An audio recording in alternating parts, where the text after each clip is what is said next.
Donations from here in the 9th Island are now arriving in Maui. Pallets of items collected a couple of weeks ago following the wildfires that really devastated Lahaina. Yeah, but more still needs to go there. And Kristen Drummond reports now from the warehouse where those donations are stored with the latest on those efforts.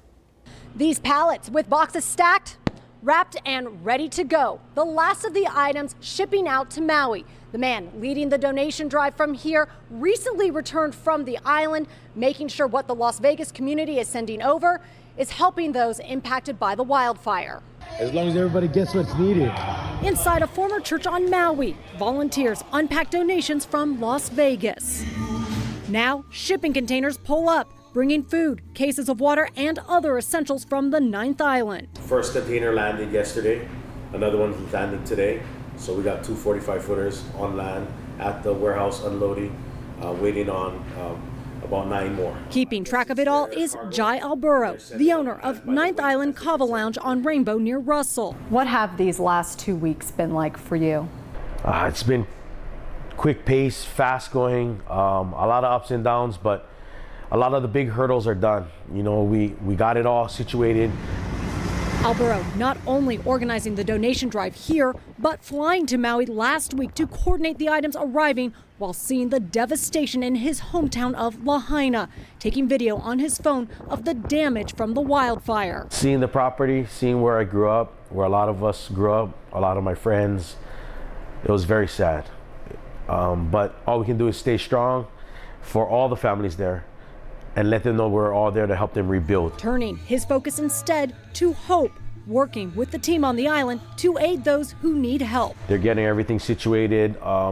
They have a little system going over there that it's an online thing. You can put in what you need. Back in Las Vegas, piles of boxes remain inside his business, all full of clothes. He says those on the island do not need them. So he's repurposing the donations by selling each box for $5. All that money goes donation to a Home Depot card that these guys back home can eventually start grabbing tools and things. I'm just grabbing all these clothes to donate to the Philippines. JB Wyman picking up a few boxes on Thursday, loading them in a car to support his family. I have a lot of cousins that's, they have no job and they're, just kind of struggling. At the warehouse, Alboro plans to ship the final pallets soon. We just got word that everything's starting to roll again, so we can start sending trucks down to Pasha to get stuff out. The 9th Island donating many cases of water, but not all of it will be able to go over to Maui.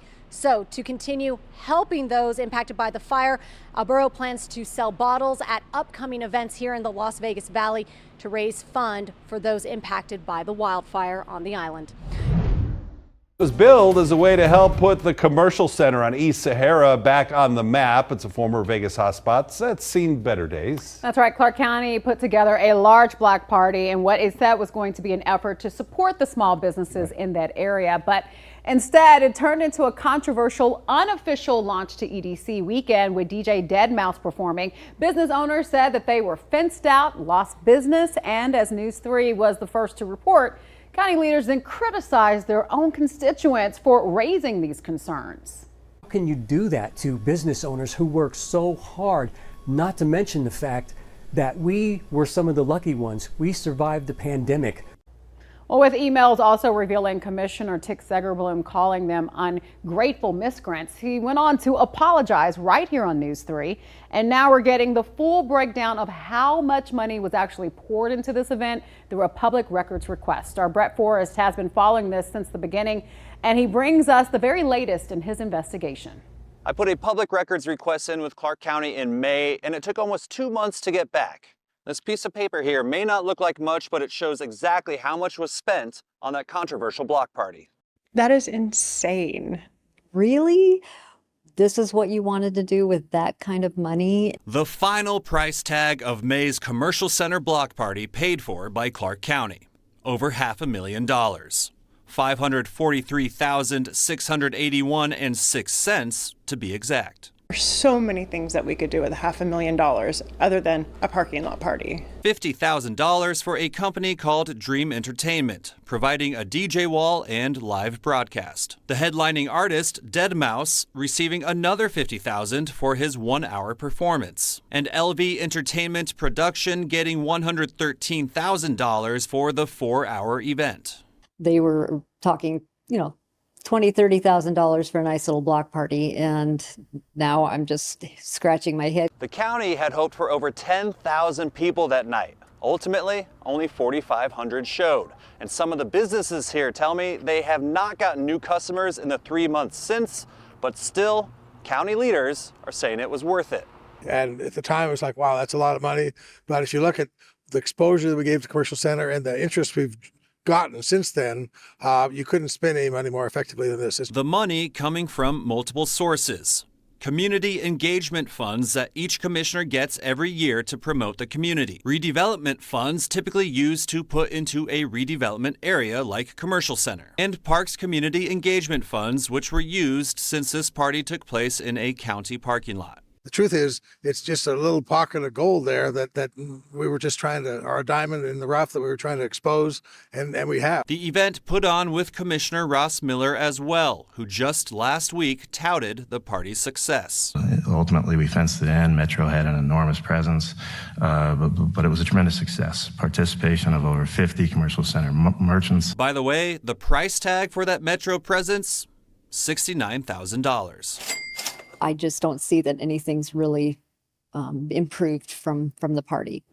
After my initial reporting on this block party in May, Commissioner Tick Sagerbloom did publicly apologize on News 3, and he also went into some of the businesses here to do the same, just about how it all played out and went down. As for Commissioner Ross Miller, he never got back to me for a comment or interview back then, but today he did respond, saying that the event was, quote, an overwhelming success. The two parties continue to butt heads, and it looks like that's going to continue. Of course, they're really wanting to get the salary increases they want. The teachers union wants to know why teachers aren't offered the same salary percentage increase as school administrators. That's the point they're making now. You can see how high the emotions are getting over this as we get closer to that deadline. And Crisis in the Classroom investigative reporter Tiffany Lane is breaking down the latest numbers. A frustration point for many union leaders who say differences in salary increase percentages is leading to inequities between educators and principals. We're talking about retaining our educators and focusing on the crisis, then we need to do better by them. Right now, the Clark County Education Association, also known as CCEA or the Teachers Union, is firm on its demands of a 10% salary increase this year and 8% next year for all educators. CCSD is proposing an 8.5% increase this year and 2% next year, with step increases in both years that take into account education and experience, bringing the starting salary in CCSD to just over $53,000 and a top salary of just under $117,000. The teachers union argues that the 8.5% increase proposed by the district this year is actually closer to 6.6% because educators' salaries were reduced at the start of the school year. Here's CCEA President Marie Nisis talking about the salary increase for administrators. To me, it's inequitable. The idea that the highest paid employees that there is no crisis in as far as there being a shortage get such a huge raise, but we can't do that for our educators, is not acceptable. CCSD in a recent statement said that it recognizes its salary increase proposal is less than the increases agreed to with the administrators union, but then cited its updated pay scale that compensates teachers based on years of experience and education. CCSD goes on to say some teacher salaries are still not where they should be on the current salary scale that started in August of 2016. Under their proposal, there's only so many columns where an educator can make growth based on education or professional development, and then they're frozen unless they get their PhD. Most of our educators do not want to go into that sort of debt to get a PhD in order to get a raise. CCSD is also proposing a nearly $6,000 increase for autism and self-contained special education teachers, as well as teachers working in hard-to-fill schools. Their proposal also includes an additional $14 million in contributions to teachers' health insurance this year and about $7.7 million next year. We're not keeping up with what our insurance rates are going to have to be to meet inflation. Inflation continues to go up, and our educators are not getting what they're worth. And they, like I keep saying, keep thinking of an educator who has a master's degree. He's been here many years. She's a single mom, 2 kids living in an apartment. She can't afford a home, but yet her rent continues to go up. Union members are expected to discuss and make a decision on next steps in the negotiation process on Saturday. Just click below and subscribe to News 3. You'll get more stories that affect your community.